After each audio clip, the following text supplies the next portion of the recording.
Yeah! Get up! Welcome to the Obstacle Racing Media Podcast with Matt B. Davis. With over 300 episodes since 2012, Matt has produced the most consistent podcast in OCR. Each episode, Matt speaks with race directors, athletes, and industry insiders to bring you the most in-depth interviews and conversations in the world of obstacle racing, adventure runs, and ultra marathons. If you have small children nearby, now is the time to put on some headphones or send them off to watch Phineas and Ferb, as there are occasionally four-letter words, which are not bleeps. Now, here is your host. Now here is your goddamn host. Now here's your host, fucking Matt B. Davis.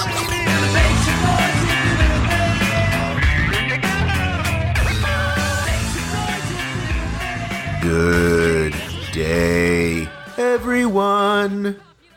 Welcome back to the Obstacle Racing Media Podcast. I am your host, Matt B. Davis. We have brought you, in November.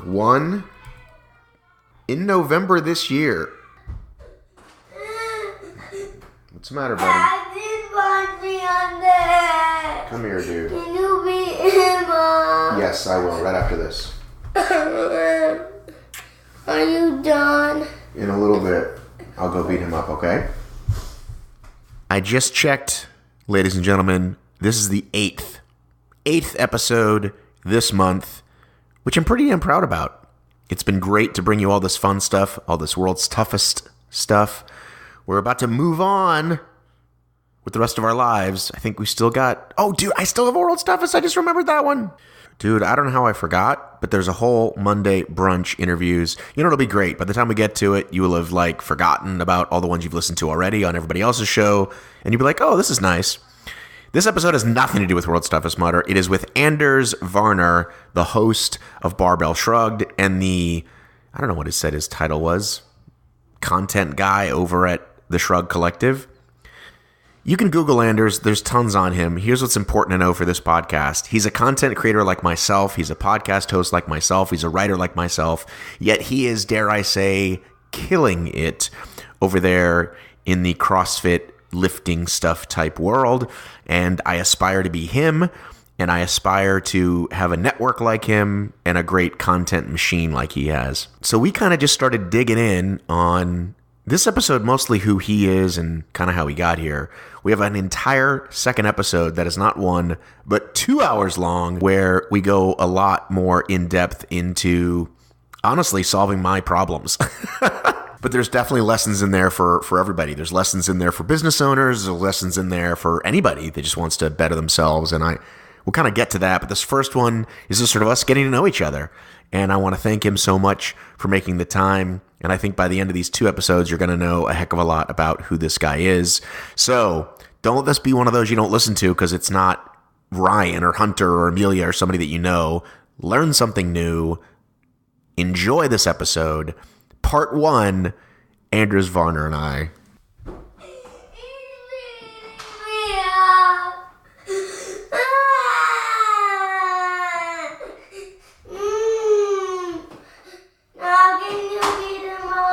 Sure, buddy. Then beat him up. I gotta finish this, buddy. I'm almost done. Oh dear, how could I forget? The Patreon members who are supporting this program, thank you so, so much. What's Patreon? Well, you like this podcast, right? You listen to it all the time. You love it. You tell your friends about it. You want to support Matt B. Davis. You want to support ORM. You want to do that to help him grow the show, grow the program, grow his life. You can donate as little as $1 a month through Patreon. And if you go on the website, you get really cool stuff. Like shout outs on this program. Like, how about sitting in on an episode with the 2 Ryans? You also get inside info, cool content. Mostly, I put almost everything out. Sometimes I make videos just for the Patreonic members. I also do giveaways of really cool stuff. And you don't have to give a lot to get that. I think it starts at the $5 level. I got to go look. But not giving very much, and boom, your name goes in the hat for cool drawings. Speaking of which, we are a couple days away from the end of the month, and I said if we got over $200 in the Patreon before this month was over, we do a bonus one. So tell your friend to get on it. You know a friend who you listen to the show with? Message them right away and say, dude, you got to donate. I think all we need is $2 more a month to get there. That's patreon.com/obstacle racing media. Okay, let's get to Anders Varner. Away we go. I haven't ever gone into the calendar app thing yet, but it's something I think about all the time. It's almost like I need an assistant to handle all the things that I need help with. It's too much to keep going. Do people say that with your very bald head and your very light blue eyes, you sometimes resemble an alien life form of some kind? I do have very blue eyes and a very bald head. Sometimes I don't know that I have blue eyes, and then I see pictures and I'm like, whoa. And I just had a baby girl and she has them as well, but they like, when she comes out, it's like a really dark shade of, it's like black with like a hint of blue, and then as she has grown, they get lighter and lighter and lighter, and it's like kind of crazy. I don't know, the genetic thing is wild. Fun fact, your eyes don't grow. You were born with those and they stay the exact same. Really? Same size? Same everything? That's why babies sometimes look freakish, because their heads are small and their eyes are huge. Oh, wow. That's cool. Did not know that. By the way, we're rolling. So that's awesome. I love the rolling start. We can do this forever. That's how I do it. So are you the Sufferfest person? I'm in that movie. Oh, sweet. I loved that movie. I thought it was awesome. You clearly didn't remember my amazing quips. So let's see. Let's just peek really quickly. So you've got Hunter, right? Yeah. You've got who else is in it? You've got well, it doesn't have all the people up here. It's got Amelia, Hunter. Basically, it lists everybody but me, right? So Tim Ferriss gets quoted, Morgan Spurlock, and Matt B. Davis. Most people do not remember that I was in it, but that's fine. I gave genius insight. I don't remember anybody that was in it. I just remember there was some really, really good socio-cultural like stuff that happened in that movie that I was like, oh, I love watching documentaries just because they always like, if you're objectively viewing humans, we are fucking weird. And documentaries are so good at that. Like, why does CrossFit exist? Why does OCR exist? Why are so many people drawn to these things? And then you start breaking down like humans need to get out of their cube and feel like they're warriors still. Like, oh, we don't talk to each other anymore. This is a really good way. Let's get go to Tahoe and stare at mountains and then go climb them together. Like it's so obvious when you start to break down, and the people that study it, I'm always so fascinated by them. And a documentary is just such an awesome, entertaining way to like portray and show how freaking weird we are. Right. But one of the things that, I've loved documentaries forever. I would rent documentaries like from Blockbuster or whatever. And I would watch an entire one. Like once I'm in for 5 minutes, I'm in for 2 hours or an hour and a half. Yeah. But now there's so many that sometimes I do stop, right? Like you go to Amazon and you pick one because it was recommended, and then it starts and you go, oh, this was made by a guy in his mom's house and he sucks. But, I want to get your opinion on this because I'm in this world pointing to things. Great for the audio audience. Pointing to obstacle things behind me. There's a ton of medals, but it's not even a poster that you're in. Well, here's the deal. I actually was renting a space at a co-working office, which is really cool, and I would use the conference room to do either in person or Skype interviews. And I started working back at home because my wife went back to work, and it's just this white wall. And I was like, well, I've got to put something behind me. I can't just have this white wall. So I threw the Scott poster and this year's medal things. But, I'm someone that believes there's a lot of good and a lot of bad in everything. And so I'm curious what you, as a guy who produces media and meets a lot of people and does a lot on social, I've made so many friends, acquaintances, business relationships that I would never make if social didn't exist, right? Totally. I don't know where I stand on social media at all.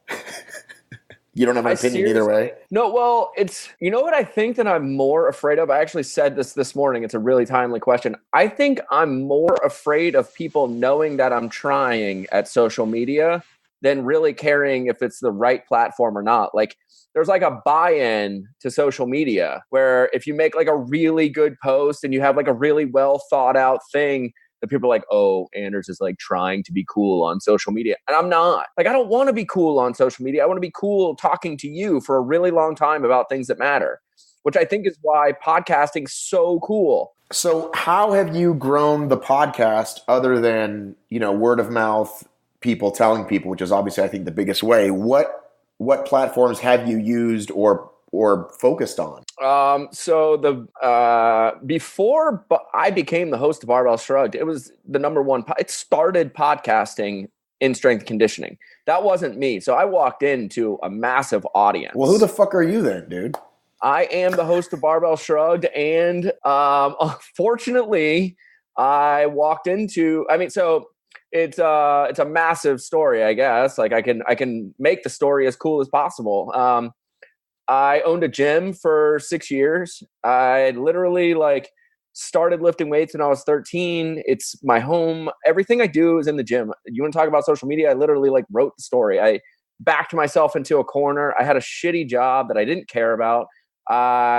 Before the internet existed, if anybody can remember a time in which that was a thing, there was no information anywhere. So my friend Brian and I loved lifting weights, and it was what we did. I lifted weight. I can tell this glorious story of lifting weights when I was 13, and it was it really wasn't. It was just something I did. I needed to do it for sports. But when I got to college, I met my roommate Brian, and he was light years ahead of the world in strength and conditioning. He was the guy in the chat rooms that nobody knew existed and was trying to actively find people. He wrote an ebook when he was 17 years old about teenager strength conditioning, which is really wild. People weren't doing stuff like that. And so when I met him, I was like, oh, wow, somebody else cares about this thing. And as Sufferfest likes to talk about, we all need this thing to separate ourselves. I don't know why my video just went to crap. You still hear me? Yeah, just keep talking. It'll probably pop back in. Awesome. So it was the thing that separated us, right? The internet didn't exist. The people didn't exist. There was no information anywhere, and we were the only ones. So if you had a question about being healthier or working out or any of that stuff, I was the guy you went to. My friend Brian and I were the people that we went to. And that's just how it was. We were the only people that were putting in the work to figure it out. And then I hated my job. It was a desk job. I was pushing paper. I was the middleman inside a gigantic company. I really didn't have a purpose, even though I was making okay money, whatever. I went to grad school, learned kind of how to run a gym, but what I really did was I got my MBA, and I learned a little bit about running a gym. But it was literally the only place that I enjoyed being. I broke up with my girlfriend of 3.5 years. Good, fuck her. She's awesome, cool, whatever. There was just so many things, and I had nothing in my life, literally. When I broke up with her, I was supposed to go back to DC and go back to work at a place that I didn't care about, a job I didn't care about. And instead, I moved to San Diego. And within 3 months of being out here, I had literally just consolidated my entire life. Consolidated sounds like it was active. I had lost everything in my life, right, except for 50 pounds of clothes. And I was living in a total shithole. And in order for me to work out, you also have to understand, CrossFit, where I kind of got my chops, was pretty much non-existent at the time. I was the only person really doing it. So I would get on a bus, or I would ride my bike to a bus, and then I'd ride my bus to a train station, and then the train station would drop me off 2 miles away from the gym that I was training at. So just getting to the gym was an hour. Because that was the only place to do CrossFit type stuff? Only place. There was only 4 gyms in all of San Diego. There's 150 plus of them now. You can't go anywhere without seeing multiple. So I was spending 2 hours just in transit, plus the hour and a half to work out, train, do all these things. And it was this is ridiculous. I've lost pretty much everything. I half-assed my way through grad school. I wasn't smart with money. Who was when you're 25? I had money, so I partied. I had $5,000 in credit card debt. It was basically paycheck to paycheck. Living in a dump. I didn't have a girlfriend. I didn't have anything. 50 pounds of clothes. What am I going to do? Drained my 401k and opened a gym. And it was literally the only thing that I could do to put. Now I know, because I've done this for many years, the universe was trying to tell me dude, you have to go do the gym. Like, you think about this all the time. You talk about it all the time.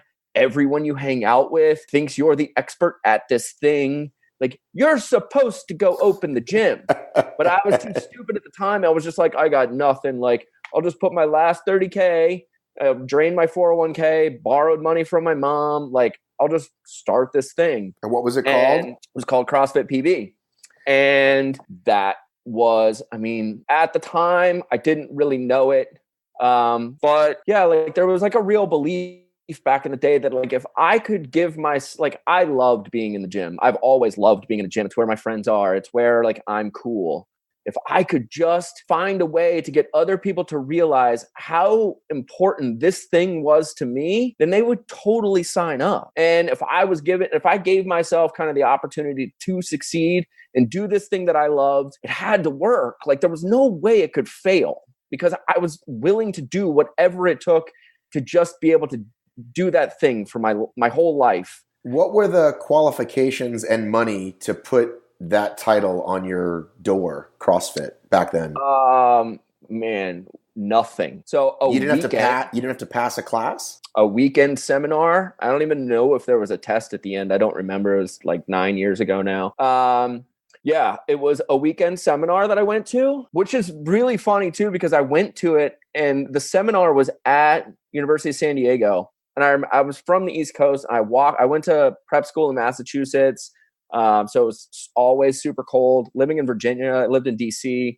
It's like kind of cold in the winter there. And then I moved to San Diego, and I'm at the seminar within like the first like month or two of being out here. And sure enough, I walk outside of the seminar and there's like co-eds hanging out at the pool in like February. And I was just like, whoa, no one told me this existed. Like, where was my college counselor at the time telling me I can go drink beer at the pool in February? San Diego is the greatest place in the world. But that was really it. Like, that was I had been in the gym. I didn't really need to go to that seminar to open a gym and know that I could influence the way people think. Like, I'm really good at, I'm good at hyping and telling people why stuff's important. Like, I get really excited about the things that I do. But financially, I drained my 401k. I had $2,000, took it all out. I had $0 in the savings account. I took a second mortgage out on my mom's house. And I think I took like 20 grand from that. And then my partner, Brian Borstein, we borrowed 20 grand from his parents. I think that got us to like 62 total $1,000. And then we went and bought 30K in equipment. I didn't mean for you to break down your finances. I was just curious what the buy-in for CrossFit was like. Nothing, because it didn't like the reason it's important to talk about how little it was because we had nothing and made it work. We didn't even have enough money to like lay. We had a 2,500 square foot facility and we didn't have enough money to outfit it with matting. It was only half of it had mats. And like, when you walk into a CrossFit gym now, there's like these beautiful Rogue rigs and racks and beautiful bars and like colorful plates and like everything's so nice. No, we had nothing. Like 5 kettlebells, 5 barbells, 5 squat racks. That was it. We built a pull-up structure out of plumbing pipe. I had to hire a contractor to like build this thing. It was super janky, but man, it was home and we spent like 15 hours a day there.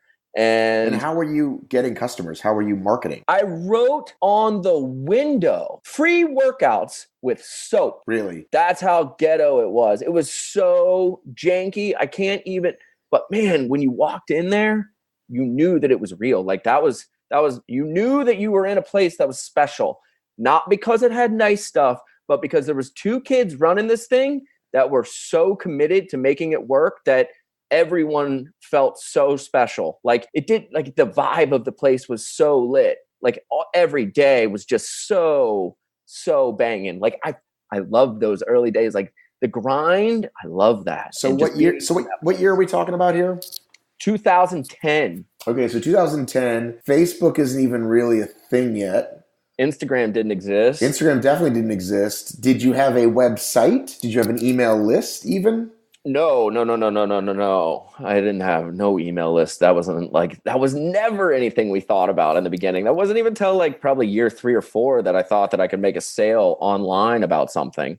You just thought if we keep doing this, people get that we give a shit and that we're passionate and we're the real deal. We're not these phony like baloney trying to sell you whatever nonsense. Dude, so the other thing, like, yeah, my town or where I live is 40,000 people. So my goal is to be the most popular go-to trainer in 40,000 people. And that's what we did. There was very little competition.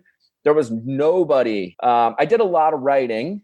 Like our blog was really, really good. But no, there wasn't, I wasn't interested. And was the blog just the company's website? Yeah. And Facebook, you could, at the time, you were allowed to like post an external link and actually somebody would see it. So that was good if you wrote something really quality. So I learned how to write.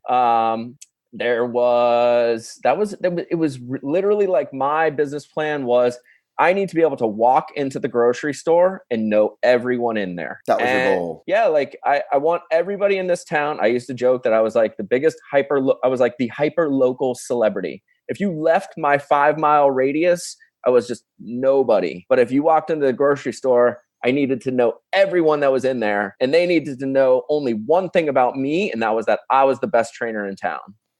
Now, and that's kind of where we went. So back then, were you following any success like models, Tony Robbins, or were you reading stuff? I read a lot, like self-help junkie on things. And I had to be like, if I didn't get into the gym life to make money, that sounds ridiculous. Like there was a piece of being in business and money that I talk about now very, very openly and very just easily, which is money. I don't mind talking about money, but back in the day, it was all about, I just wanted to be great at it. And I assumed that if I was the best trainer in town, I would be wildly successful. And that's kind of what we did. Like I didn't necessarily focus on the business stuff until I got to a point where we were making enough money that I didn't have to coach anymore. And then I was able to focus on really building the business side of things, and was a giant leap. I didn't coach for a couple years, started writing systems for what we did. That was a big progression for us to be able to get out of the day-to-day of coaching and really start to build coaching manuals. How do we treat people, talking about the systems. But I didn't find, everything I did and everything I learned really came out of self-help books. Like I wasn't following Tony Robbins, but there's a lot of books that I learned from. And that was really just how this whole thing progressed. Like it was self-guided, everything. Yeah. So that's totally been my sort of path of life. And now, by the way, it's totally cool to be that way. Like, oh, don't go to college, just do your own thing. But like, you know, we're a generation old. I don't know. How old are you? 35. All right. So I'm 46. Okay. Yeah. So, you know, I still came from the generation of, you know, my parents were absolutely go to college, get a good job. Yeah. Literally, they said to me, don't make waves, which is like the wrong thing to say to me. Right. Yeah. Like I feel like I was put on this earth to make waves.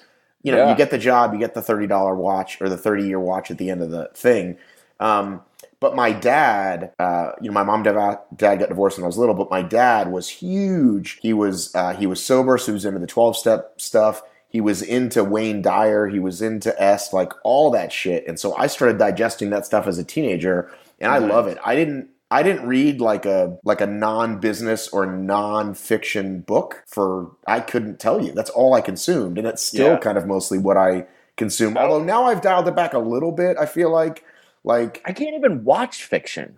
Yeah, I mean, I can, but I'm saying that like now I kind of feel like not that you ever stop learning, but it's like, okay, I'm going to put some time into like executing. Like, I can't just you know what I'm saying. Yeah. I think that there's like a real thing that happens. Like I've thought about this too. Like, and I'm sure the way you're talking about it, like I don't know if you actually learn everything from a single book. Like there's probably two ways to go about it. Like read 1 book a year and implement everything, or read 12 books a year and hopefully the principles of all of them start to settle into your brain versus like having to try and implement everything in 12 books. Well, and I think that that's like kind of where I'm at as well. Well, you know what I heard? I think it was on Tim Ferriss was this guy said that he read like 300 books a year, but not all the way through.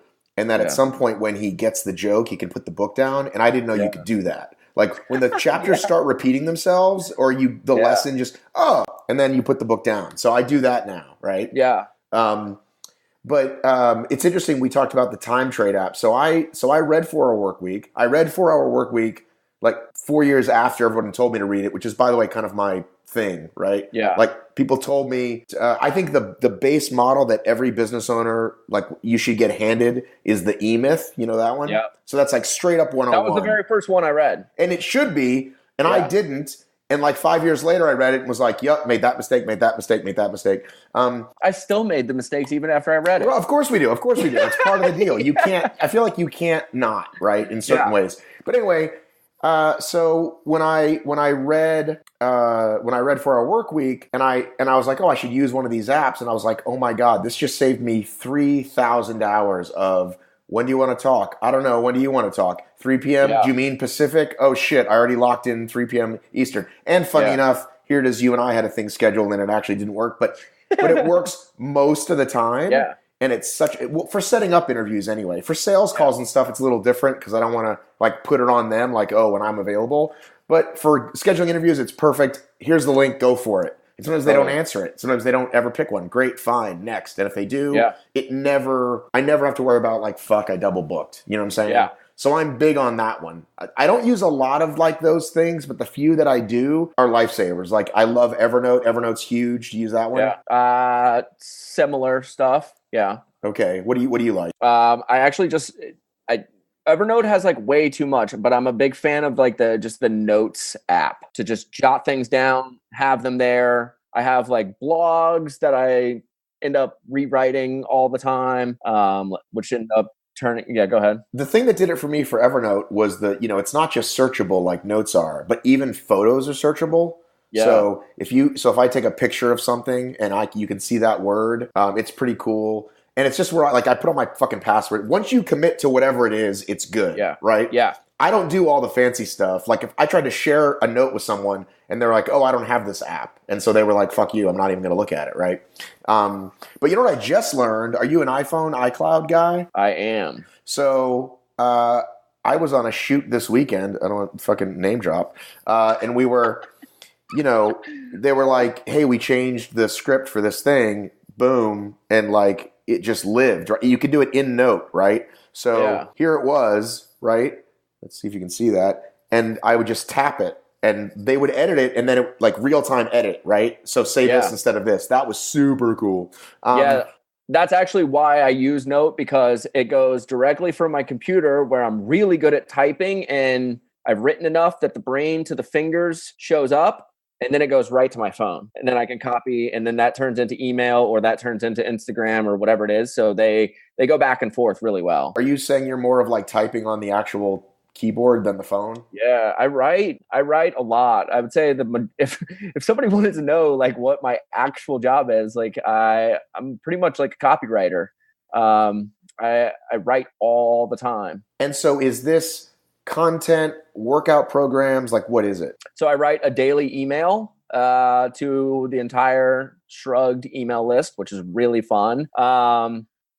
And I just finished a 30 days of coaching, which is really cool because I just basically went through our entire website and found, there's thousands of podcasts and stuff. So a lot of the content that I have enjoyed over the years, articles, and just laying like a baseline foundation for people that are getting on their fitness journey. It's really easy for people like me to get lost. And I actually noticed this a ton with podcasts. I'd love to hear your opinion on it. If I do a podcast on like how to gain 10 pounds of lean body mass, show crushes. But if I do like personal development and some CEO that like 10x'd his business, that doesn't really resonate with a lot of people. So I wanted to go back because I feel like I'm so far down on this process that I wanted to go back and create something that just like time stamped, like here's the basics, like start here. And then we can build on the conversation, because it's really easy 22 years later to be really focused on the minutia or the behavioral patterns. And very few people like know how to count their macros or like know what running form is. Right. And it's really important. And I just take that stuff for granted because it's just the way that I live. I don't ever think about it anymore. Well, here's, I think, what little I know about you is, I've listened to your interviews and you're engaging and you're fun and you're real, but you do have knowledge, right, about certain things. And I'm like, if you put like, let's say Ben Greenfield over here, who's like, here's all this fucking biohacking, blah, blah, blah. Yeah. I'm like the opposite of that. Yeah. I'm like the regular guy. And for whatever reason, I tapped into something in this obstacle world that people like how I approach things, mostly because I'm not that, right? Yeah. Like they can learn what Ryan Atkins eats and wears and what Amelia eats and wears on 20 other shows that are OCR related or otherwise, and I'm going to talk about whatever, whatever. And so I've kind of learned as I went, and I think that's kind of fun too. Like, so I'll have a CrossFit person on and be like, I'll ask a bunch of questions that I don't know, and it's pretty organic because I don't really know, and then the audience learns along the way. But I'm constantly trying to figure out how to grow the business, because for guys like you, it's content and it's entertaining, but you can sell the fucking 10 days to this or the 8 things to that, or, whatever you say in your intro of like, we've got 96 years in the vault, go to the vault, buy all this shit, right? Yeah. And that's not the kind of content I produce. So I'm like, I don't know what the fuck to do. Yeah. I mean, do you monetize your podcast? Like, is there a system to monetizing it?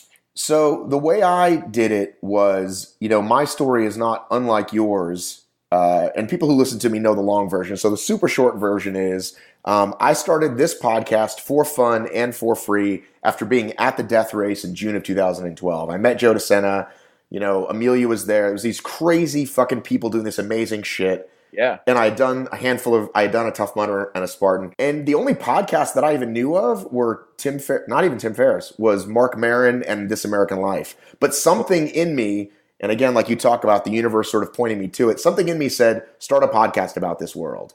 And I instantly became the guy because there wasn't any content and I was pretty good at it, right? Yeah.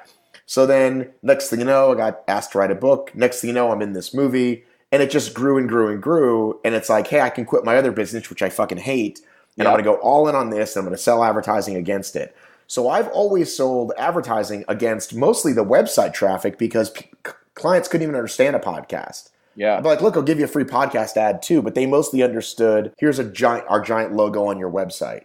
Yep. So that's how I've grown it since day one. And it's been a struggle. I got 5 mouths to feed over here. And so, I've been like just grinding it out over years. And I feel like I've gotten better and better. But, I don't know how well-oiled your machine is now, but I finally started spending a little time on Patreon because a friend looked at it and said, here's how you can do it better. And we kind of like unlocked something because it's working. Yeah. And I was like, that was amazing. But the amount of energy we just put into that, now I got to do that for YouTube and Twitter and Instagram, right? And the email list. Like there's so many ways to, like for your business as a content guy and for this barbell universe, like what is your role and like, how have you fucking done with it? Yeah. So I guess you could call it internally. We talk about like titles as like this goofy little thing that people, it's like, who has a business card to even put a title on it anymore? But I guess you could say my title is director of media. So everything that people hear has to pass through my eyeballs and ears.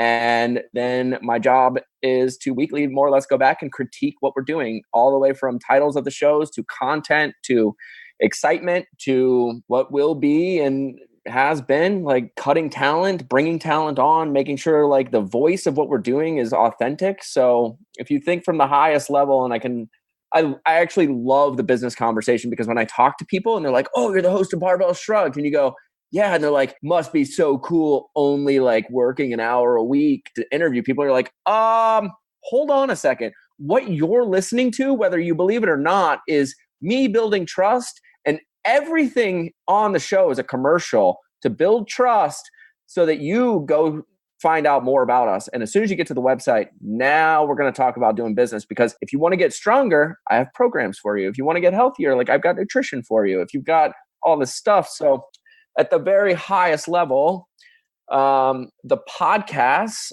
are, that's the top of the funnel. And that's where I get to talk directly to people on their commute. And it's also the top of the funnel is the most important piece to me, because I want people to, so you talk about the sponsorship thing. That's something that we didn't start doing until this year. And I don't want to say anything bad about it, but it's also hard to say good things about it, because where do you draw the line on things that I love versus things that, like, you talk about Ben Greenfield, right? Like, he's a massive biohacker guy. I'm more like you. Like, I don't do that stuff. So I don't take a lot of supplements. Well, here's the thing. Here's the thing about Ben. Ben's been nothing but nice to me, okay? Yeah. 2-3 years ago, when he got into the OCR space, he and I had several conversations. He's introduced me to people. He's whatever. But I don't consume a lot of his products. I don't consume a lot of his podcasts, because that whole biohacking world, to me, a lot of it I think is nonsense. And I think he's shamelessly will take your dollars and kind of talk about whatever. And again, it's not like he wouldn't say this, right? Yeah. But again, as a person and as a guy, Ben's been nothing but great to me. And I'm not just saying that because that's the right thing to say about someone. I'm saying that Ben has literally said, hey, I got offered to do this trip. I don't want to go on it. Do you want to go on it? So he's aces in my book for that stuff. Yeah, he's great. I was actually on a panel with him at World Championships, and he was phenomenal. Like, he came up to me, found me, thanked me, and I was like, I didn't really do anything, but thanks. But great guy. Yeah, and so I forgot where we were going in terms of sponsorships. Yeah. So my audience, like, they trust me, right? But you know, I've put a couple of here's something really funny. There was a race called, you ready for this? The Hostage Run. Okay. Wow. And the guy's concept, I'll send you the video link later if you remind me, was you put a bag over your head and zip tie behind you, and you're chased down, right? So it was kind of shot. It was kind of shot like the scary zombie run kind of mode, but my friends immediately started jokingly calling it like the rape run, because who could have a worse name than the hostage run, right? And I said, can you hear me, by the way? Oh, no. Yeah, just my video thing popped out again. Damn it. Hang on. Allow record? Yeah, there you go. Is that working? Redo my video thing. Thought that was the now you screwed. Hang on a second. Stop video. That's what I do. Stop video. And then, where'd it go? Ask to start video. There we go. Nice. We can edit everything. I edit very little, by the way. Perfect. We can talk about that later. Anyway, so my friends jokingly called it the rape run, and the guy reached out to me and said, do you want to advertise my race? And I said to my friends, should I take this guy's money? And they were like, we would be mad at you if you did not take his money. So they sponsored the show. I sell the package. You get on the website, you get a social, blah, blah. Anyway, the race never fucking happened, right? And I recently took a supplement guy, which is like, clearly it's just like kind of a joke, even the name of it. Yeah. But if I have 5 of those on my website, I would no longer be able to do anything, right? Like, I would lose the trust of my audience, et cetera, et cetera. So the sponsors that I have, I'm happy with, right? However, if I could go 100% Patreon, boy, would that make me happy. Wouldn't that be awesome to never have to even think about, chasing down. And we could talk offline about where is the money and all that stuff, because that's a whole other conversation. But yeah, if I had my druthers, I would be 100% Patreon supported or selling stuff in other ways. But that was the easiest path to keep the business running. Yeah, I mean, it's an interesting thing. Saturday Night Live actually did a skit this weekend that was really funny, making fun of podcast sponsorships. So like, what was the... I have put into our media kit now that says, like, I'm not doing your reads anymore. Like, I don't want to do it. I just want to talk to the audience. Who does the reads then? But they're bad at it a lot of times. If they send fine, whatever. You don't care if you get one that sounds shitty? At least it's not me. I mean, listen, that's the thing, is that they give me the copy, I read it, I throw a word or two in there about my own experience, and most of the time it's relatively easy to do. I don't have to I'll either say, hey, I'm about to try this stuff, I'll let you know, or I have done it and it's good. And it's always good when I really do like it, you know, like Mudgear socks or whatever that I actually wear. But so you're saying you're not going to do the copy anymore? I just don't I want people to know it's a commercial. And when you talk, I've worked with brokers before that work for the companies. And some people have gotten really savvy at this thing. They want you to sometimes tell, when you hear people and they're this is what Saturday Night Live made fun of. And it was hysterical because I've been in these conversations where they're we really want it to be so authentic and we want it to be organically put into your conversation. So it's me talking to you, and then all of a sudden we're oh, and by the way, if you really want to have these results, you should head over to /shrugged and save 25%. Right. Your first order. The fucking worst. No, when I'm sitting here talking to you, I'm talking to you. In the back of my brain, I'm not thinking, oh shit, I got to get that Thrive Market read in right now. How can I really I just don't want to do that. So you talk about the vault earlier, those are the things that I enjoy doing, right? That allows me to sell programs, which I believe in our programs. I think they're great. We've got tons and tons of years of writing, strength and conditioning programs, accessory programs, all that stuff. We've got it in the vault. It's $47 a month. Go get it. The programs are phenomenal. Not trying to see, I just worked my own ad into your show on sort of accident. That stuff's cool. Sponsorship's cool. That's another way to monetize your podcast. If people are out there and want to learn how to do it, there is, I don't know. The sponsorship thing sucks. Some of the stuff I really love. And I hope that comes across. But if I feel like when I do the reads and I don't use the products, and when it comes to any product, my whole life, I'm trying to simplify processes. I could have a favorite supplement and a favorite green drink and a favorite enzyme and a favorite everything. And by the end of the day, I spend my whole day trying to find my favorite stuff. And how about I just eat well? How about I just eat some vegetables? Okay, that seems a lot easier. How about I don't worry about what melatonin is the best or what alpha brain is the best or what I'm just going to have a cup of coffee in the morning and get rolling. I don't have time and I don't have the energy to find out and test all the things and do all the stuff. So it's I don't want to talk about it, but we have an audience and business is business and you got to go and do the things. So, we run ads and I got to talk about them. Right. Until there's a way that you don't have to do that. I take the, whatever Nature's Own CVS brand, buy one, get one at melatonin. That's the melatonin gummies.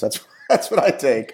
Nice. I don't think you could pay me to talk about another brand of melatonin. Maybe you could. Nobody can even prove that it works, by the way. I recently learned that. Somebody told me it doesn't even work. I'm like, I've been taking it for 15 years and I love it. So yeah, I'm just not a supplement person at all. I've tried and it just adds complexity to my life. And I'm like, why would I do this? I just struggle with all that stuff. And, it's funny because we're in this world of strength and conditioning. And if you ever, I'm sure it's the same way in OCR, but you go to the convention, right?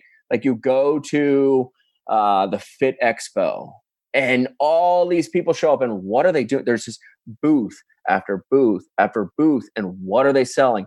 Supplements.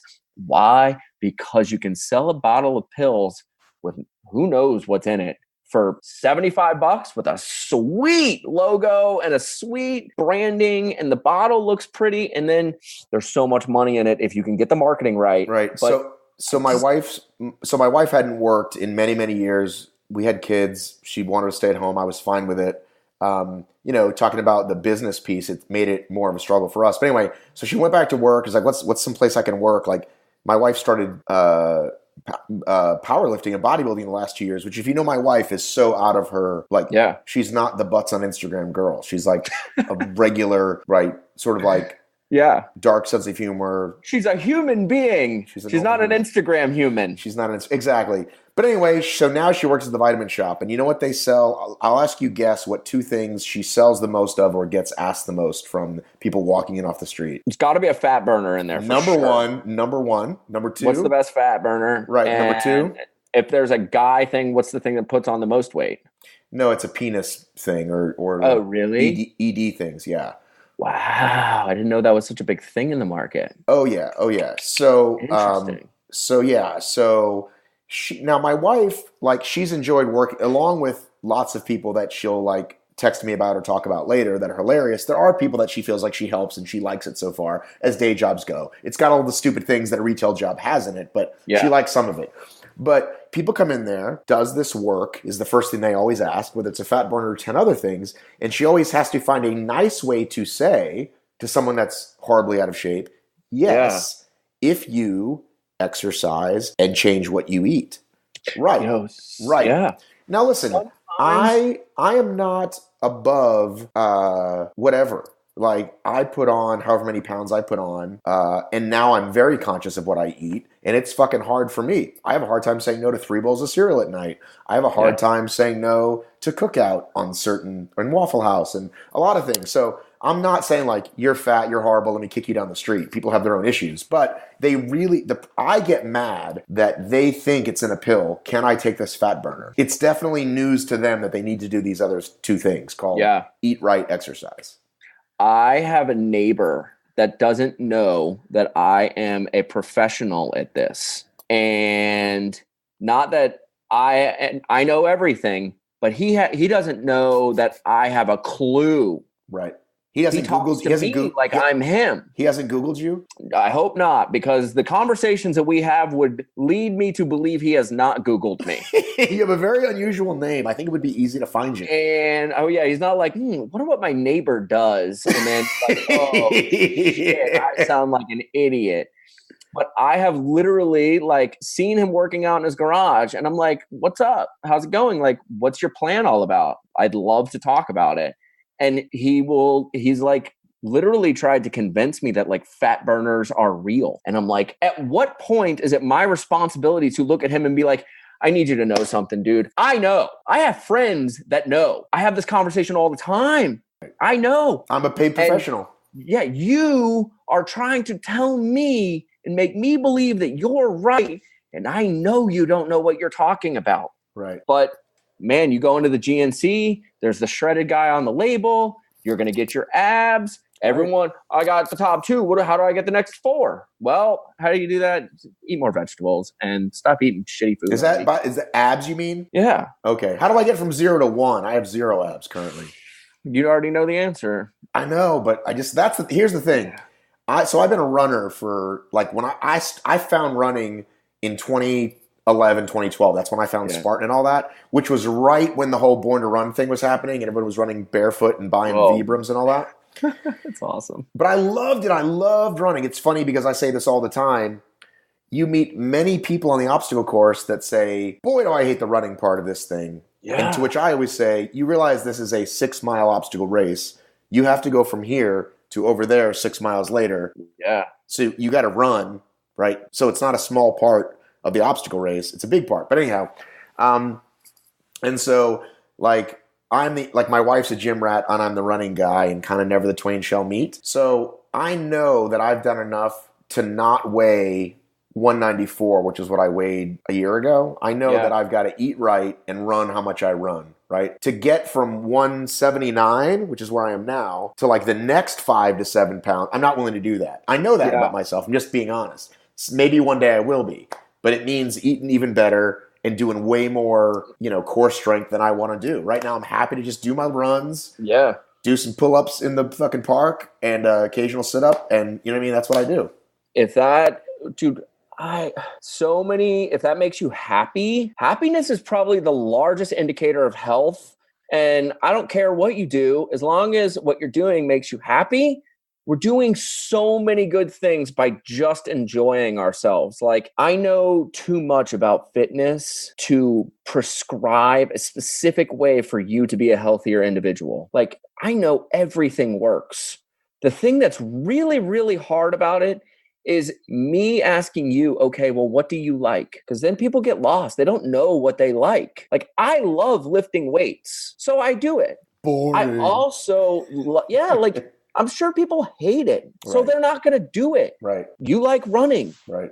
Go run. It's even better if you go run or lift weights with a friend. Well, I heard you say that was your thing now. It's like a new thing for you to like go running without a watch or without a phone. Yeah, it's awesome. I found trail running. You know what's funny is I didn't know that I was preparing for the Spartan World Championships. I was doing things I liked. I found trail running and I was like, wow, this is incredible. Like, to me, going out into the desert and it's 110 degrees and going and running for an hour is awesome. I'm sweating my ass off. I'm like a part of nature. There's this like thing that happens what's incredibly hot and it's really, really cool. I don't get that in a gym. I don't get the solitude in a gym. In all honesty, like I don't enjoy going to CrossFit gyms anymore because I don't want to talk to people. I don't want the community. Fitness to me is like a very personal conversation on how I feel. So it's really hard for me to talk to people about it. Well, listen, I want to switch a little bit because I feel like you and I could talk for a very long time about a lot of things. And I definitely want to talk to you about some CrossFit stuff. So can we switch that? At some point I have to get my kids, not right now, but I just want to switch because I like you a lot. I think we should talk offline. Maybe we can, have a coffee at some point in the future. Totally. So thanks to Armin, actually, I started digesting more CrossFit content. I can't tell you the first thing I saw for him, but I'm like, oh, like he's doing exactly what I want to do. Yeah. And for those that don't know who he is, I actually had him on, and then I lost the file. I have to have him on again. But Armin is like the CrossFit version of me. He's just again pretty regular dude who talks to all the people, and now he's gotten in with Glassman and all that. And again, that's what happened to me, right? Like I have Joe DeSena on speed dial and have had for a really long time. Anyway, where was I? So Armin's like the first sports commentator, sports talk radio, right, for CrossFit. Exactly. Right. Or like if you follow MMA, like Ariel Helwani, right? Like that's sort of that's my path. That's my path is to go from doing this to, okay, now I'm on television. Now I'm being recognized by regular media, blah, blah, blah. Yeah. Anyhow. So regular media, you're already doing it. You're doing it way cooler than they are. Thank you very much. But I started paying attention right around the time that all this interesting stuff happened, which is people getting popped for drug testing, this whole change going on with the sanctionals, as he's calling them. Yeah. So I think the first episode I listened to of you guys was you interviewing, what's her name? The redhead. Emily. Right. And I had just met her at TMX, right? Which, real quick, what are your thoughts on Tough Mudder X, this CrossFit OCR hybrid that Hunter is the current world champion at? Yeah. Well, no one's ever going to beat Hunter as long as he cares, because he's just as strong as all the CrossFit people. So the only thing stopping Hunter from going to the games every single year is Olympic lifting. He's already in better shape. He's stronger than most of them, but he lacks because he started so late.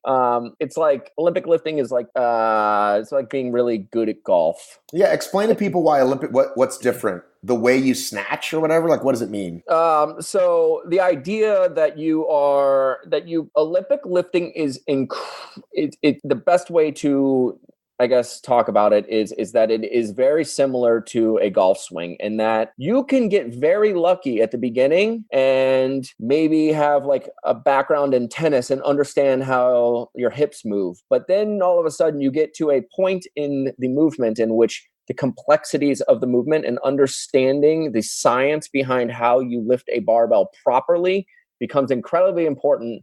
And maybe if you're a runner, you can go run a 7-minute mile or an 8-minute mile.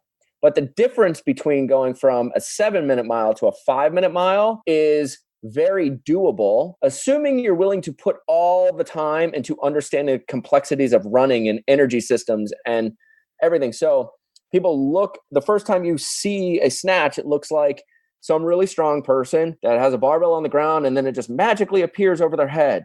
But what you don't realize is that your start position matters so much. The way that you're pulling, the balance on your feet, how your toes are grabbing the floor, how you get the bar to your knees, the way that you push your knees back and then reload your hamstrings, the stretch reflexes that go on in your hamstrings, the ability to get the bar to your hips, the ability to pull from a great place so that when you're jumping, the bar actually only moves 4 inches. Like you don't really move the barbell, yet you have to be so incredibly fast to pull yourself under it and then actually have the mobility and stability and trust in the movement to catch it in a full squat and then stand it up. So can everyone go and do it? Sure. Walk into a CrossFit gym. You're going to learn the basics of Olympic lifting. It's great. You want to be good at it. It's an Olympic sport. There's a reason that movement specifically by itself is its own Olympic sport, right? Same thing with the clean and jerk. Like, so would it take Hunter a year, 2 years, 5 years to get as good as the top 10 guys now, or top 5 guys? I think he's about 3 years into it, and it's probably a 5-year thing. If he's got the ability to stay healthy, I mean, he snatches like, so to be able to be at their level, he's going to need to snatch 275 at a minimum. And right now, I think he's in like that 245 range. That's like saying I'm a scratch golfer and I need to be a +2. Right. Or that's I run a 6-minute mile, but I need it to be a 5. That's a 2 or 3 year journey, I would imagine, in the running world to get into, to go from world class to, or how about great to world class is probably, it's a journey, right? All right, so let's back up a little bit. I'm curious what you think of the idea of this thing that they came up with. What do you think of it as a sport? It's awesome. Like, I thought that they were going to do this. So way backtrack to my life.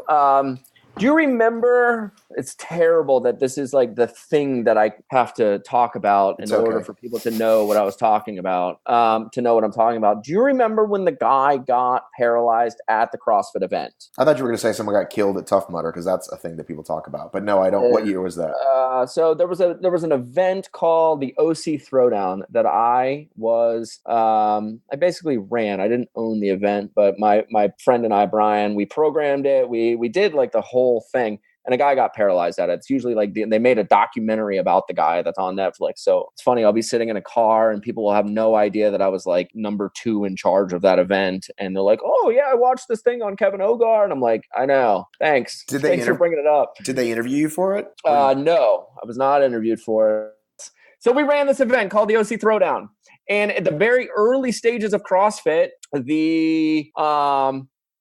so you didn't really get your chops in CrossFit in the early days by going to the CrossFit Games. That wasn't, because CrossFit wasn't this like international or very national thing, right? It was very much a local thing where there just weren't enough gyms that we had to like go find who was the best in the country or world. It was like, hey, who's the best around here? Let's go find them and train with them. So local competitions, really, you could go on like tour almost in your local area, and it was like getting your chops, like building your name was really important. So the OC Throwdown was like the Southern California one. There was like the Northeast Championship up in the Northeast, clearly. Wadapalooza was down in the South. There was like each area of the country had like their big event to find out who had been putting their work in throughout the year. Like the Granite Games, there's a couple of them that have like survived. I thought that it would like this idea of sanctionals would happen well before it actually happened. But CrossFit at the time, and this is why people like Armin were hated at the beginning, they wanted to own all of their content. And that went from the games to the media to local events to literally every aspect of CrossFit they owned. And it was genius on one side because they owned it. So it was more or less propaganda. Like they could hammer anybody they wanted to and create a gigantic platform to smash people, which they did. And it was also really bad because nobody ever talked about it. We were all scared to talk about it. So we were all running these events that were CrossFit events. But as soon as somebody would get injured, and we were selling CrossFit to them, we were giving them community, we're giving them everything that CrossFit wanted to. And then as soon as somebody would get injured, they go, that wasn't CrossFit. Well, what the fuck were we doing then? We're doing snatches and clean and jerks as fast as we possibly can. We're doing everything you tell us to do, and we're promoting everything you do in the the good faith that we love you. And then as soon as something bad happens, that's not CrossFit. We had nothing to do with that. We don't support what they're doing. Right. And that this idea of the sanctionals things like had to happen. I mean, regionals, doing 15 events around the world. I mean, you had like this past year, they had a regional down in Brazil, I think, and the trucking industry went on strike. So there was no way to deliver equipment. They had to like scrounge it up from all the local gyms. So there's a lot of things that go into running an event like that. And then you run 15 of those, and then all of a sudden you got to turn around and run the games and make that even bigger and better than these already incredibly large events that are around the world. So it made sense, and it forced CrossFit to understand how media works now and open it up. Let people like you talk about it. Let people like Armin talk about it. Right. Well, our world over here is not that different. In terms of, OCR, Spartan and Tough Mudder would never share our content, ever. Like, it was I remember the first time they retweeted us, I was thrilled, right? And then they eventually realized, like, no, we're not going to share ORM's content every day, but if they make a cool video about our event, it would probably make sense to share it, right? Totally. And just like you guys, like, no one wants to say boo to Joe DeSena or Will Dean or these guys. And that's the reason that I kind of caught on right away, is that I wasn't afraid to, that I would be like, yeah, this is pretty dumb. Like, why are you guys doing that? And then I'm sure you guys have this too. In the groups, there's always like, we just need to be positive, guys. It's like, no, you don't. You need to give constructive criticism or else nothing changes. Like, what, are you going to go to a restaurant that serves shitty food and say, let's just be positive about this, guys? Yeah. But that's one thing that, it's like, so everything is like, it's always like a fluid conversation, right? Like in the beginning, CrossFit acted like there was this like community thing and everybody was so nice to each other, yet the entire culture, and to some extent Spartan too, still has this like holier than thou badass culture about it. Right. And CrossFit was built on this, we're better than you. We've got the people to prove it. And if you don't like it, well, come to the games and prove you're better than us. And that's not friendly. Yet the entire messaging inside the gyms and everything coming from CrossFit is always built on this like hashtag community. Like we love each other and like support people. Yet Glassman is the number one person up there flipping his middle finger to the entire fitness community saying, I'm better than you. Right. And then it's weird because we, especially in the early days, we were all out for blood. Like, why would you do this stuff if you weren't in this warrior phase of your life? Like, you don't have to do CrossFit and you don't have to go to the world championships to be fit. You don't. So the people that were the early adopters were people like me that were 23 years old. We stopped playing sports. We had just graduated college. We found ourselves in soul-sucking cubicles. And all of a sudden it was like, shit, is this really the rest of my life? Like, I don't want to do this. So what do? We go to the gym. Oh, now all of a sudden the gym is a like really, really cool place to be, and we can compete against each other. And I didn't want to go do flag football. I didn't want to go play kickball. I didn't want to go to drinking leagues that they acted like were sports leagues. Like, it just wasn't for me. I played sports at a decent level in my life. And that not only did I play at a decent level, but it was my identity. I'm an athlete. I want to do things that matter physically. Like, I've been training my whole life to do this stuff, not to sit in a cube. So I found CrossFit, and they were talking about who's the most alpha dog of the alphas. And I wanted to go do that. And then you get into the gyms and it's like community. We all have to support each other. And you're like, what? We're out here to kill each other. This is why we do this. This is why it's so hard. But now people realize that you're going to get hurt. If you do this, it's a dead end street. And now it's coming back to the health. So they've minimized CrossFit games, and now everything is pointing to health. And it's a very, very rough road for a lot of people because it's a very different message, but it's very much the right message for a fitness company to be talking about health and diabetes and how we can change the medical industry and making a long-term impact on the way our country and people live versus here's Matt Frazier and Rich Froning. Come get some. Yeah, but I heard some of that and I was like, all right, you're going to change the world through fitness. Totally. So is Joe DeSena. You know what I mean? So is, whoever's got a program to sell. I do want to ask you, though, if one didn't know better, you would think the CrossFit Games is CrossFit, right? And that Dave is in charge, right? Castro. Yeah. And so what do you think made Glassman kind of wake up and go like, well, he's not, and this is what's going to happen? Oh, I can, when you go to an event and you hear like everybody wants to tell you their opinion, but like everyone's opinion is probably like 30% of the truth. Right. So if you talk to 100 people, you start to actually learn what happened. Right. And one of the very consistent messages of so the corporate answer is that like CrossFit's changing its route. That's like it needs to happen. You can't have 80% of your marketing budget going towards Matt Frazier. Like it's a really bad dead end street. People are going to just kind of what happens now. Like it opens the gate for Orange Theory to show up. Like, wait a minute. You think that Orange Theory is a result of CrossFit? Oh, 100%. Because here's a way to game your fitness, but for a lot less fit people. No, not even about the fitness. It's about the competition. So you can go to Orange Theory and it's just not like, you don't have to write your time on the board. That's a huge thing. That's a problem for CrossFit. It shows you, I thought the whole thing of Orange Theory was it shows you got 19, this person got 18, blah. Well, the movements are easy, right? Like you're on a treadmill and then you're swinging a kettlebell. You're not doing heavy back squats. There's no like crazy lifting going on, right? It's like a softer version of CrossFit. There are some metrics that they, like how many calories you burn in an hour, but it's a much more scalable model than, because you throw the treadmills in there. Do you think that CrossFit led the high intensity interval training piece, and all of the other people that are opening these gyms followed that, but dumbed it down and made it nicer? Right. So if they dumbed it down and made it nicer, it seems to me like they're not stealing from the pie. They're creating a new pie because those people were those people were too scared to go into the CrossFit gym and be frightened by lunkheads that could fucking. Yeah.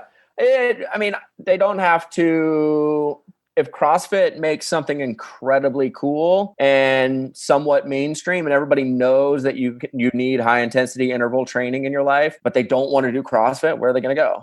Like, but Orange Theory, what are some of the other ones? Like some of them are like, I don't know if you guys have this out here. It's like wall fit. There's like a wall that you can do squats on and stuff. There's all kinds of weird stuff, but everybody's selling. But so let's go back to what's the non-PC answer to my question? The non-PC question, after I pieced a whole bunch of people's opinions together, is that Greg Glassman watched Founder and what that guy did to the McDonald's Corporation, and read Dave Castro's book, in which he basically told everybody in his book, like, I'm the reason this whole thing's successful. Without me, none of this would exist. And then the 2018 CrossFit Games ended. Dave Castro and Justin Berg went on vacation and came back, and their entire team was fired. Now, here's the thing. I have not read Dave Castro's book, but based on what I have seen of him, I am not surprised that he would do a very douchey thing like that. I'm not. I've had many, many, many encounters with that man. Some of them very positive, some of them very negative. I assume you've had him on the show. We actually don't. I don't really think it'd be that interesting. I don't think that he'd really it would be an interesting show if he actually talked to you, but I don't think that he would. I think that people that make really good guests are very vulnerable, right, and are interested in objectively viewing their actions over a period of time. And I don't think Cornrow Dave Castro at the games thinking he's so cool is really a good interview. All you're going to get is I'm cool. I concur. I still, I don't know. I feel like sometimes trust me, I hear you. Because there's certain companies that they go, do you want to talk to our CEO? I'm like, no, he's pretty boring. Can you give me somebody else who might have a heartbeat? So this we're going to bring in all these doctors and we're going to cure cancer. right? Like that's great. That's a nice lifetime goal. But in the short term, I mean, where's even the growth? So again, sort of like OCR, you guys had the hockey stick, and then there's a leveling off, right? Like the CrossFit gym, like the Starbucks. So that you're in the business. Like, do you know what the numbers are? Like how many open and close? Like say in the last 2 years. I mean, is it on the decline? Is it leveled off in terms of just boxes opening and number of people per box? So domestically, it's I would say it's either declining. It's definitely static. And personally, I don't know why you would open a CrossFit gym right now. Like, there's just nope. That was me. I got you. I'm back. There's no. Do you see me now? Cool. There's no. I don't know why anybody would open a CrossFit gym in 2018. Like, it just doesn't make any sense to me. If you really love it and you're funded, like, awesome. The days of like starting your gym in your garage and like getting your chops, learning how to train people, then opening a small gym, that's a really, really, really long road if you're in a town that has like 3 CrossFit gyms already. Like, I got out of my gym and sold it, and there was 3 CrossFit gyms, 2 CrossFit gyms that weren't really CrossFit gyms, but like had rogue racks and barbells and group classes. And then that doesn't take into account like the Orange Theories and the things like that you compete with, even though it's not like direct competition. So like, if you're going to open a gym now, how are you special, right? Like that's a real thing. But what's happening is China is learning about CrossFit. Europe is gigantic into CrossFit, and that's a large piece of land over there. When I did a seminar in Brazil a couple years ago, and there was one gym in Brazil. Those people are fanatic about fitness and sport, and if there's not hundreds in Brazil by now, there's going to be thousands in the next 5 years. Like, those people are so amped on things like this. So internationally, it's growing at a ridiculous rate. And I actually interviewed Russell Berger after he got fired. And he told me that they are spending a lot of their money on the CrossFit Journal and taking all that information and translating it into like 40 different languages. So once all of the information gets translated into actual content that people around the world can read, it's got a massive opportunity to grow substantially over the next 10 years. I think that, like, man, if you live in the United States, if you live in San Diego, if you live in like a major metropolitan area, I hope that there used to be a day where you could smack CrossFit on the front of the door and people would show up because there was nobody around. But that doesn't exist anymore. And you better know why you're special and what you're good at. Like, now, I think if I was to go into opening a CrossFit gym, I would have a gigantic marketing plan as to how I'm going to tell everyone in my neighborhood that I am good at what I do. Where back in the day, it was like, I can write soap on the window. It'll be the new cool gym in town. And then I can get really good at it as we go along. So it's, CrossFit doing this health thing is great for the brand and the messaging. But internationally, I think is where the huge opportunity is for them to really grow. Interesting. Again, very, very similar to OCR. Like, the numbers flattened a couple years ago. And Joe is opening a fucking Spartan race in every country, and they're all like, that event that you went to, the Tahoe event, was a truly international event, right? You heard other languages. When I was at the second one ever in 2012 in Killington, Vermont, the only international events where Joe DeSena like flew over like a guy, he'll meet a guy in a plane from Mexico and do the Spartan race, right? Yeah. And so it's becoming a thing, and that it seems to be it's still a thriving business here. You can make money. People are still going. Like, 400,000 people a year is a lot of people. It's just not going to get to 1 million probably, right? Yeah. But it's leaps and bounds in other countries. So look, dude, there's so many other like places I want to go with this and talk. Can we set up another call? Because we started late, we got fucked up with the signal, and now I got to get my kids. Totally. I could talk all day long. I love talking, especially about stuff like this. Yeah, and I have many questions. That's really cool that I wanted to say when you were saying that about the growth. What's interesting, and there's so many similarities between the two worlds, but what DeSena did and what CrossFit did and Glassman, what's really cool is when you go to the event in Tahoe or you go to the CrossFit Games, you realize that those guys created like their own economy. Right. And that, if you want to talk about how to build a business, go build an economy. Don't worry about your business. Like that's a real thing. That CrossFit has to live because thousands of people make money inside CrossFit. Dude, but here's the thing I have to say, and that you got to realize how much smaller our world is, right? So, Armin is great, but how many podcasts are there about CrossFit, do you think? I don't, yeah.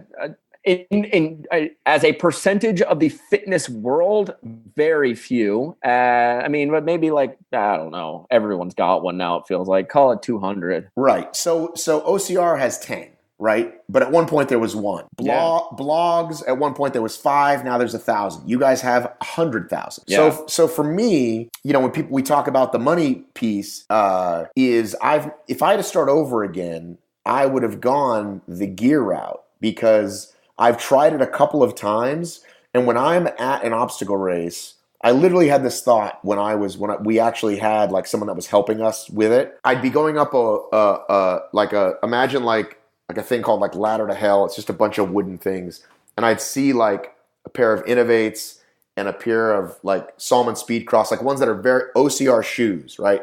Everybody's got to buy their shit from somewhere, right? The Spartan merch tent sells out at every fucking race. I just left World's Toughest Mudder. Anything that said World's Toughest Mudder on it, they bought. A glass, a cup, a thing, right? So I wish I figured that nut out because that's a huge one. Everybody wants, there's a place where even though people will still always go to Amazon, there is definitely a player in the come here to get all of your OCR shit in one place website, and I wish I had fucking invented that if I could start over. Affiliate with everyone. Exactly. Yeah, it's the same thing in CrossFit, but like the early t-shirt companies that were crushing it, like I know the people. They're not around. And it's the same as the podcast thing. Like if you became very good at what you do, because if you didn't, even if there's only 10 of them, those 9 other ones would have trounced your show and you would have gotten depressed and not cared. Like it's still like you would have quit. You would have just, I'm not really interested in this. I don't really want to be good at it. I'm done with it. Right. Like if you had the t-shirt company, there's a billion t-shirt companies in CrossFit now. Like just, it's terrible. If it was the supplement company, like all the supplement people. So next time on us hanging out on microphones and talking, segue. I think that the real thing that is interesting about what we do is that and it's actually like I told you, I was like, we should talk for like 2 hours because we'll get into the really good stuff. And this is what it takes now. Oh, right. See, I forgot you said that. And by the way, can I just say, I really appreciated that because off the record, I'll tell you about somebody that I reached out to that I met